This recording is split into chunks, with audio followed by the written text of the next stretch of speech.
अस्सलाम वालेकुम दोस्तों, फॉरेक्स पॉइंट में खुश आमदीद। पिछली वीडियो में हमने आरएसआई इंडिकेटर को बेसिक लेवल पर देखा था और मैंने आपसे कहा था कि हम इस वीडियो में इसे एडवांस लेवल पर देखेंगे। मैं आपको यकीन दिलाता हूं कि जो कुछ हम इस वीडियो में डिस्कस करने वाले हैं वो आपने यूट्यूब पर और ख़ासकर उर्दू या हिंदी में किसी और चैनल पर नहीं देखा होगा। ये वीडियो इंफॉर्मेशन से भरपूर है। इसे स्किप किए बगैर देखेंगे तो आप आरएसआई का सही इस्तेमाल कर सकेंगे।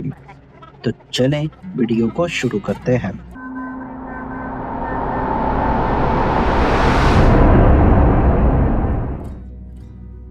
आरएसआई एक पावरफुल टूल है ट्रेडर्स के लिए और ज्यादातर लोग इसे ओवरबोट देखें तो वो सेल की एंट्री ले लेते हैं। इसी तरह अगर वो ओवरसोल्ड देखें इसे तो वो बाय की एंट्री लेते हैं, जैसा कि हमने अपनी पिछली वीडियो में भी देखा था।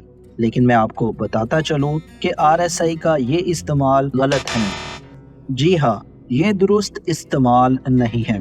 अगर आप जानना चाहते हैं तो बने रहें और इस वीडियो को पूरा देखें। आरएसआई किसी भी पेयर की फाइनेंशियल मूवमेंट और स्पीड को मेजर करता है। अगर आप आरएसआई के लेवल को 70 या 80 के लेवल के करीब देखें तो आप समझ जाएं कि अब अप ट्रेंड है और ये अप ट्रेंड बहुत स्ट्रोंग है। इस तरह अगर आप 30 या इसके नीचे आरएसआई का लेवल देखें तो आप समझ जाएं कि बहुत ज़्यादा स्ट्रोंग डाउन ट्रेंड है। और अगर आप ट्रेंड के खिलाफ जाते हैं तो आप 90% रोंग फुट होंगे और आप ट्रेड में लॉस करेंगे। अगर आप आरएसआई की डिफ़ॉल्ट सेटिंग देखें तो हमें अपर बैंड 70 पर नज़र आता है और लोअर बैंड 30 पर नज़र आता है। इसको देखते हुए लोग अबव 70 पर वो सेल की ट्रेड लेते हैं और बिलो 30 पर वो बाय की एंट्री लेते हैं, जो कि बिल्कुल गलत है। क्योंकि हमने ऑलरेडी देखा है कि अगर मार्केट में अप ट्रेंड है तो आरएसआई इसे रिप्रेजेंट करेगी। अगर डाउन ट्रेंड है तो आरएसआई को भी डाउन आना पड़ेगा, क्योंकि ये मोमेंटम को शो करती है। अभी हम सही तरीका देखते हैं आरएसआई को इस्तेमाल करने का। इसको बहुत सारे मेथड्स के साथ इस्तेमाल किया जा सकता है।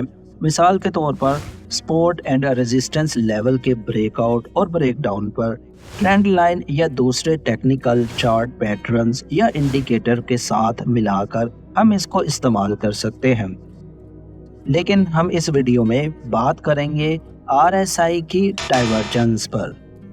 आरएसआई डाइवर्जेंस बहुत ही पावरफुल टूल साबित होता है, जिसको इस्तेमाल करते हुए हम अपनी ट्रेड को प्रॉफिट में ले जा सकते हैं।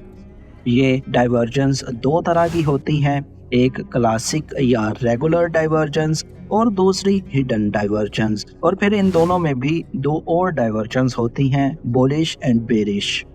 ये डाइवर्जेंस हमें मार्केट में डायरेक्शन देती हैं कि हमें किस ट्रेंड को फॉलो करना है। आया कि मार्केट रिवर्स हो रही है या ट्रेंड कंटिन्यू हो रहा है, और इसमें हमारी ये डाइवर्जेंस मदद करेंगी।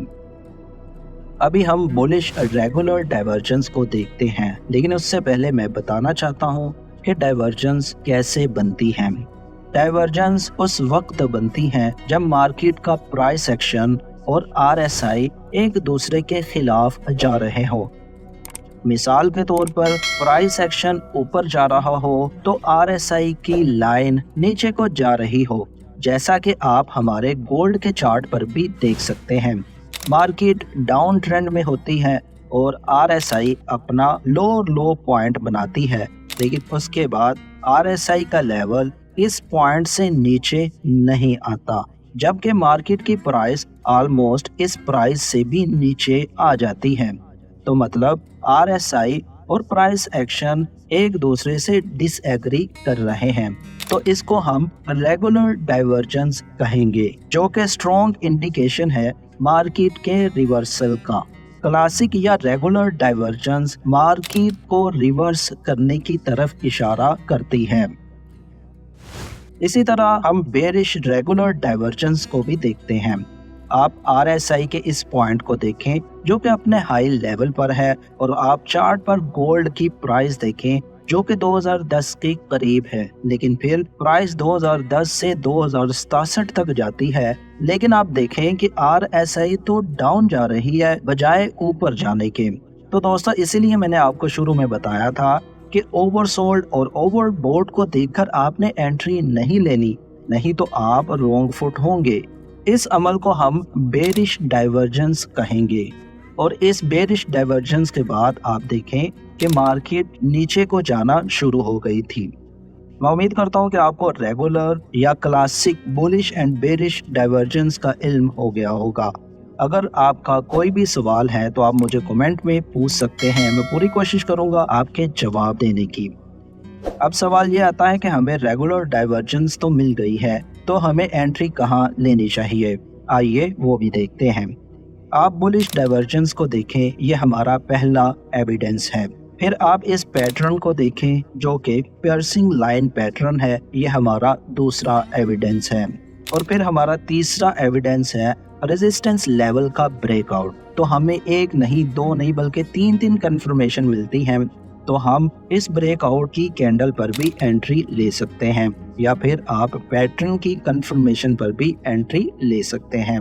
इसी तरह जब हम बेरिश पैटर्न को देखते हैं तो आपको एक इन्वर्टेड हैमर टाइप कैंडल मिलती है, और फिर उसकी कंफर्मेशन होती है, और फिर तीसरा सपोर्ट लेवल का ब्रेकआउट होता है। तो आप यहाँ पर भी एंट्री ले सकते हैं। मैं आपसे कई बार ये कह चुका हूँ कि सिंगल पैटर्न या इंडिकेटर की कंफर्मेशन की बजाय ज्यादा एविडेंस इकट्ठे करने चाहिए, ताकि हमारी एंट्री मजीद स्ट्रॉन्ग हो और हमारी ट्रेड प्रॉफिट में जाए। तो आप इस तरह मार्केट को एनालाइज करने के बाद अपनी एंट्री ले सकते हैं। अब हम बात करते हैं हिडन डाइवर्जेंस की। Hidden divergence basically trend continuation को रिप्रेजेंट करती है, और इसे हम कैसे रिकॉग्नाइज करेंगे, आइए वो भी देखते हैं। हिडन डाइवर्जेंस ज्यादातर मार्केट जब कंसोलिडेशन में हो तो हमें देखने को मिलती है। मिसाल के तौर पर आप यहाँ देख सकते हैं, मार्केट अप ट्रेंड में थोड़ी देर के लिए यहाँ कंसोलिडेट करती है और प्राइस अप जाती है, जबकि RSI अपने हाई से लो बनाती है। उधर प्राइस अपना हाई बना रही है और इधर RSI अपना लो बना रही है। तो ये हमारी हिडन बुलिश डाइवर्जेंस है, जो इंडिकेट करती है कि मार्केट ऊपर ही जाएगी, जो कि इसके बनने के बाद मार्केट ऊपर भी गई। इसी तरह हम अपनी बेरिश हिडन डाइवर्जेंस को भी देखते हैं। आप देख सकते हैं कि मार्केट अपने हाई से लो की तरफ जा रही है, जबकि RSI अपने लो से हाई की तरफ जा रही है। तो इसे हम बेरिश हिडन डाइवर्जेंस कहेंगे, जो कि डाउन ट्रेंड में बनती है, और ये मार्केट मजीद नीचे ही जाएगी। बस आपको याद रखना है कि रेगुलर या क्लासिक डाइवर्जेंस 70 के ऊपर या 30 के लेवल के नीचे बनेगी, और ये ट्रेंड रिवर्सल का काम करेगी, जबकि हिडन डाइवर्जेंस आपको मोस्टली 50 के लेवल्स पर बनती नजर आएगी, और ये ट्रेंड को कंटिन्यू करेगी। तो दोस्तों मैं उम्मीद करता हूं कि आपको रेगुलर या क्लासिक डाइवर्जेंस और हिडन डाइवर्जेंस का इल्म हो गया होगा। अगर आपके जहन में कोई भी सवाल है तो आप मुझे कमेंट में पूछ सकते हैं, मैं पूरी कोशिश करूंगा आपको जवाब देने की। मैं उम्मीद करता हूं कि आपको RSI डाइवर्जेंस की समझ आ गई होगी और आपको ये वीडियो भी अच्छी लगी होगी। अगर आप चाहते हैं कि मैं इस तरह के वीडियोस मजीद आपके लिए बनाता रहूं तो प्लीज़ मेरे चैनल को सब्सक्राइब करें, वीडियो को लाइक और दोस्तों के साथ शेयर करना मत भूलिएगा। शुक्रिया, अल्लाह हाफिज।